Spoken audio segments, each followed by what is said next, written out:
This is the Biblical Unitarian Podcast. Hello and welcome to the Biblical Unitarian Podcast. This is episode 102 entitled Mark's Son of Man Revealed in the Olivet Discourse. As always, the Biblical Unitarian Podcast is the podcast that aims to start conversations about the oneness and unity of God and about the humanity of Jesus. Thank you so much for joining us today at the Biblical Unitarian Podcast. My name is Dustin Smith, and as always, I will be your host. Mark's Gospel is full of references to Jesus describing himself as the Son of Man. Today's passage is in the midst of what scholars call the Olivet Discourse. In Mark chapter 13, Jesus foretells a looming tribulation that will bring about hard times and suffering for the people of God. At the end of this dire experience, the Son of Man will return to bring deliverance. But a coming time of suffering for the disciples of Jesus is not the only thing Mark has to say on the subject, as Mark spends the next 2 chapters offering detail after detail of Jesus' betrayal, suffering, and death on a cross. And in doing so, Mark uses much of the same language that was used in the Olivet Discourse. Is it a mere coincidence that the tribulation that is to face the people of God is described with terminology that Mark also uses to depict the passion of Jesus Christ? Or is there something bigger going on? And if so, what does this mean for how Mark understands the meaning of the Son of Man? Let's find out on this week's episode of the Biblical Unitarian Podcast. Our first point today is entitled The Son of Man Depicted in the Olivet Discourse. I'm going to read a section from Mark chapter 13, starting in verse 24. Jesus says, "But in those days, after that tribulation, the sun will be darkened, and the moon will not give its light, and the stars will be falling from heaven, and the powers that are in the heavens will be shaken. Then they will see the Son of Man coming in clouds with great power and glory. And then he will send forth the angels and will gather together his elect from the four winds, from the farthest end of the earth to the farthest end of heaven." That's Mark chapter 13, verses 24 through 27. Towards the end of the apocalyptic scenario, Mark describes the return of the Son of Man from heaven. He returns to the earth upon clouds, a clear allusion to the Son of Man passage in Daniel chapter 7 and verse 13. It is also said the Son of Man will return with power and glory. And we noted in our previous episode that the glory of the Son of Man was already mentioned by Mark in Mark chapter 8, verse 38, as being God's own glory that he has shared with the Son of Man. The reception of glory is also mentioned in Daniel 7, specifically in verse 14. We also note that the return of the Son of Man is to gather together the elect. In other words, the designated human agent of God, the Son of Man, returns to gather other human beings. This is yet another reference to Daniel chapter 7, where the one like a Son of Man is depicted as a representative of the suffering, quote, people of the holy ones of the Most High, end quote. That's in Daniel chapter 7, verse 27. So, between the direct quotation of Daniel 7:13, the reference to glory, and the stated intention to gather up human beings, we have 3 points of connection between the depiction of the Son of Man in Mark 13 with Daniel chapter 7. It seems pretty clear that Mark wants his readers to be thinking along the lines of Daniel chapter 7 and its portrayal of the Son of Man within Mark chapter 13. This is highly significant because, as we will soon see, the apocalyptic depiction of the period of tribulation for the elect human beings within Mark 13 has many key descriptions that match events that Jesus himself experienced in Mark chapters 14 through 15. The chapters depicting the rejection, suffering, and death of the Son of Man. In other words, Mark seems to deliberately organize his gospel narrative to portray Jesus experiencing the very same tribulation events that he predicts the elect will experience.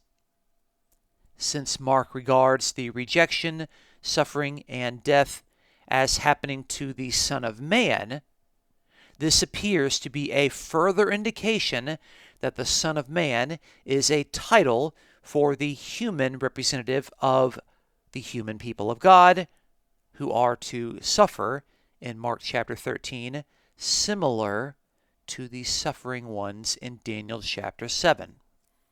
Let's take time to look at the connections Mark makes in his narrative between the people of God in Mark chapter 13 and the suffering Son of Man in Mark chapters 14 through 15. Our second point today is looking at the parallels between the suffering people of God and the suffering Son of Man. At least 9 parallels can be observed between the people of God in Mark 13 and the suffering of the Son of Man in Mark chapters 14 through 15. I'm going to number them A through I as opposed to 1 through 9 so as to not confuse the numbering of these parallels with my normal numbering of sections in the organization of my podcast. Hopefully there's going to be no confusion. Okay, so parallel A, our first parallel. The disciples ask about the temple building, and they are told that not one stone will be left upon another, which will not be torn down. Mark chapter 13, verses 1 through 2. During the trial of the Son of Man, the accusation was made that Jesus threatened to destroy the temple. Mark 14, verse 58. We might even consider that at the death of the Son of Man, the temple veil was torn in two, in 15 verse 38. The next connection, connection B, is that the disciples are repeatedly commanded to watch and keep watch. This shows up quite a bit. Mark chapter 13, verse 5, verse 9, verse 23, verse 33, verse 35, and verse 37. While the Son of Man commanded the disciples to keep watch during the hour of his betrayal and arrest. Mark 14, verse 34, and verses 37 through 38. Parallel C is that the elect will be delivered over to political and religious authorities, Mark 13, verses 9 through 13, and we find that the Son of Man is delivered over to political and religious authorities in Mark 14, 10 through 11, verse 18, verse 21, 41 through 42, chapter 15, verse 1, and then verses 10 through 15. Connection D, parallel D, the disciples will be betrayed by their family unto death. That's Mark 13, verses 12 through 13. And the Son of Man is betrayed unto death by a kiss from Judas, whom Jesus formerly called a brother, a member of his new family, in Mark chapter 14, verses 43 through 44. Parallel E, our fifth parallel. The tribulation of the disciples is described as such as has not occurred since the beginning of creation until now, which, without divine intervention, no life will be saved. That's in Mark 13, verses 19 through 20. And then we see that the Son of Man clearly experiences the most heightened sense of tribulation that he has ever faced, and without divine intervention, he died. Mark chapter 14, verse 36, and then of course we could see 15, verse 37 also talks about this. Parallel F. In the days of the tribulation of the elect, the sun will be darkened. Mark chapter 13, verse 24.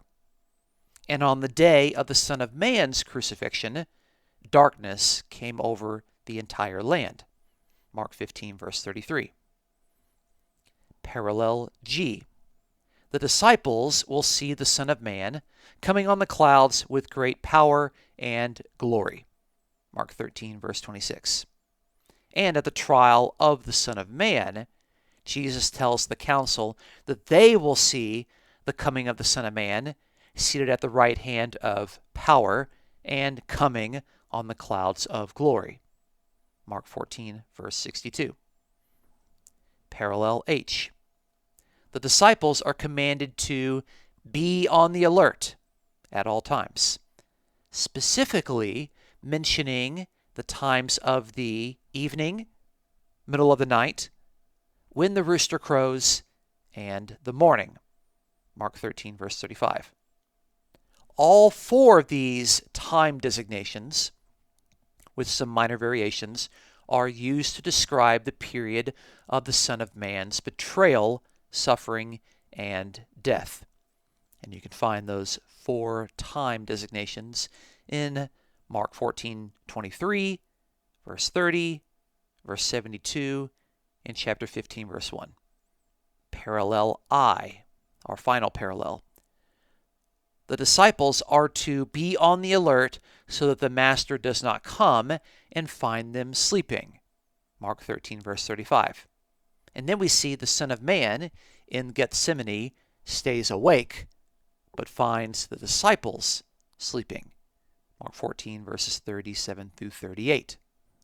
So we have 9 parallels between the apocalyptic tribulation that is to face the disciples and the Son of Man's tribulation, that is, the Son of Man's betrayal, suffering, and death. If there were only 1 or 2 parallels, it could be dismissed as a coincidence and the argument would not be very persuasive. But all of the evidence, taken as a whole, strongly suggests that Mark deliberately penned his gospel narrative in order to portray the Son of Man suffering the same tribulation experiences that were to face the disciples. We need to ask, why would Mark do such a thing? What is Mark's theological strategy in offering parallel experiences between the disciples and the Son of Man? The most obvious answer is something Mark has already led his readers to believe, which is that the Son of Man is the human representative of the people of God. The people of God, by the way, who are also obviously human. This is the imagery we get from, guess what, Daniel chapter 7, where the Son of Man represents the suffering people of the holy ones of the Most High. In Mark, the Son of Man continues to represent the people of the Most High. This Christological portrayal of the Son of Man only makes sense, scripturally and narratively, if the Son of Man is an actual human being. The logic is completely destroyed if the Son of Man is really the incarnation of a heavenly angel, or if he is Yahweh himself. So, in conclusion, we have observed that Mark chapter 13 describes an apocalyptic scenario of tribulation for the elect people of God. At the end of this dire period, Jesus will return in power and glory to rescue the elect. Mark portrays the return of Jesus in terms of the Son of Man. By using this title for Jesus at this point, Mark establishes a Christological argument within the narrative of chapters 13 through 15. First, we noted that the description offered by Mark of Jesus' return in chapter 13 makes three deliberate connections to Daniel chapter 7 by citing Daniel chapter 7 and verse 13 directly, referencing glory, and drawing attention to the elect suffering ones gathered by Jesus. Mark stresses that the returning Son of Man is to be understood in light of Daniel chapter 7, where the Son of Man is a representative figure for the elect human beings, who, by the way, suffer in the vision of Daniel 7. Second, we saw that Mark consciously organized the passion of the Son of Man, that is, the rejection, suffering, and death, with deliberate parallels to the suffering that the elect were to experience. On 9 different points of connection, the suffering people of God are represented by the suffering of their representative, the Son of Man. In this way, Mark weaves his Christology in his narrative, effectively depicting Jesus as the human one who goes through the same tribulation that those whom he represents are to experience. This further strengthens the connection between the human beings who suffer and the human agent, the Son of Man, who suffers. Mark's gospel, time and time again, depicts the Son of Man in terms best described as high human Christology, rather than a Trinitarian or angelic Christology. Join us next week on the Biblical Unitarian podcast as we continue to explore what Son of Man means in light of Jesus' insistence that the Son of Man's death is spoken of in the Old Testament. Do you know where the Son of Man's death is prophesied in the Old Testament? And I do specifically mean the Son of Man. I can give you a hint. It is not in Isaiah 53, Psalm 22, or Hosea chapter 6. I hope you can join us again next week on the Biblical Unitarian podcast. Please consider supporting the podcast as it aims to promote the sound truths about the oneness and unity of God and about the humanity of Jesus. You can check out this episode's description for a PayPal link to donate. I appreciate everybody so much for joining us. Again, my name is Dustin Smith. Until next time, you folks take care.